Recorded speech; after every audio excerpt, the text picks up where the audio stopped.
मोदी जी, इस जन्म में तो आप हमको नहीं हरा सकते दिल्ली के अंदर आम आदमी। खबर, अरविंद केजरीवाल की हार हो गई है। नई दिल्ली सीट से अरविंद केजरीवाल चुनाव हार गए हैं। अहंकार और घमंड जब रावण को ले डूबा तो अरविंद केजरीवाल तो एक साधारण इंसान है।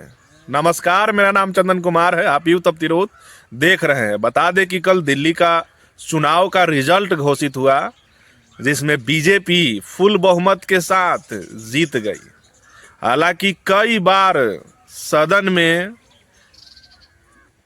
अरविंद केजरीवाल चिल्लाते हुए यह नजर आ रहा है कि मोदी जी, आप हमको इस जन्म में नहीं हरा सकते हैं, इसके लिए आपको अगला जन्म लेना होगा।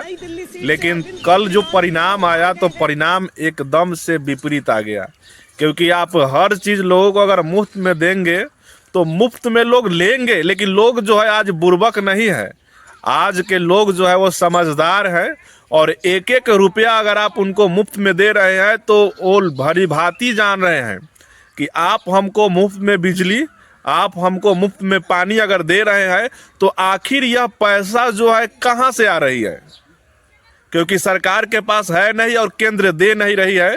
तो आखिर इतना सारा जो आप मुफ्त हमको गैस दे रहे हैं, महिलाओं को परिवहन में मुफ्त जाने आने के लिए कोई पैसा किराया नहीं लग रहा है, बिजली मुफ्त है, पानी मुफ्त है, तो आखिर ये पैसा आ कहाँ से रहा है।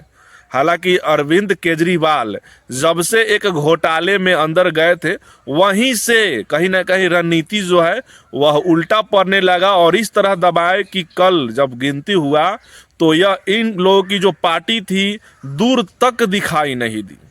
इसीलिए कहा गया है कि अहंकार और घमंड कभी भी किसी का चाला नहीं है। एक न एक दिन, एक न एक समय आता है जब वह चकनाचूर हो जाता है और वही कल के चुनाव में देखने को मिला। बीजेपी फुल बहुमत के साथ जीत दर्ज की है।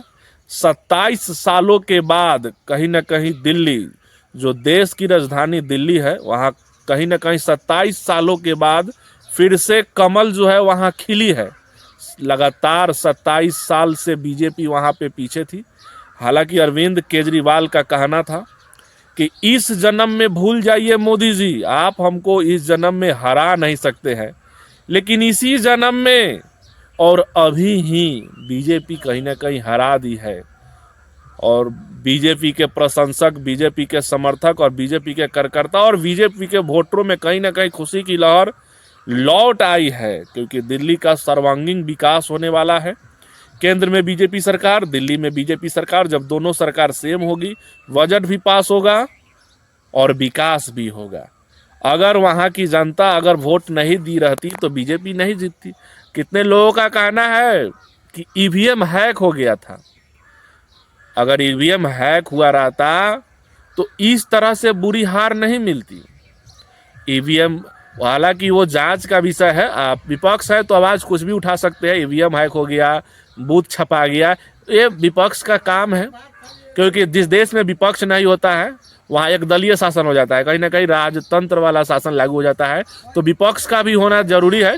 जिस देश में विपक्ष होंगे उस देश का लोकतांत्रिक जो शासन है वह कहीं ना कहीं सही से चलेगा। तो कहना यही था कि जिस तरह से दहाड़ कर अरविंद केजरीवाल हमेशा बोलते थे कि इस जन्म में आप हमें नहीं हरा सकते हैं, आपको हराने के लिए मोदी जी अगला जन्म लेना होगा, तो आप इसी जन्म में हार गए और अभी ही हार गए। इसके लिए अगला जन्म प्रतीक्षा नहीं करना होगा।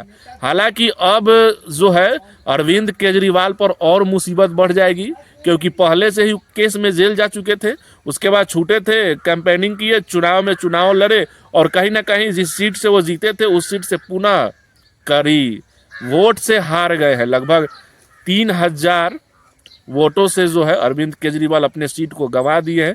अब देखने वाली बात यह होगी कि वहाँ तो अब सरकार बीजेपी के बन रही है, तो आम आदमी पार्टी के जो मुख्य अरविंद केजरीवाल है उनका अब क्या होता है, क्योंकि वो जेल गए थे, केस चल रही है। तो अब देखने वाली बात होगी कि क्या बीजेपी फिर से उन पर मुकदमा डाल के उनको जेल में डालती है या साथ मिलकर आगे बढ़ती है, ये देखने वाली बात होगी।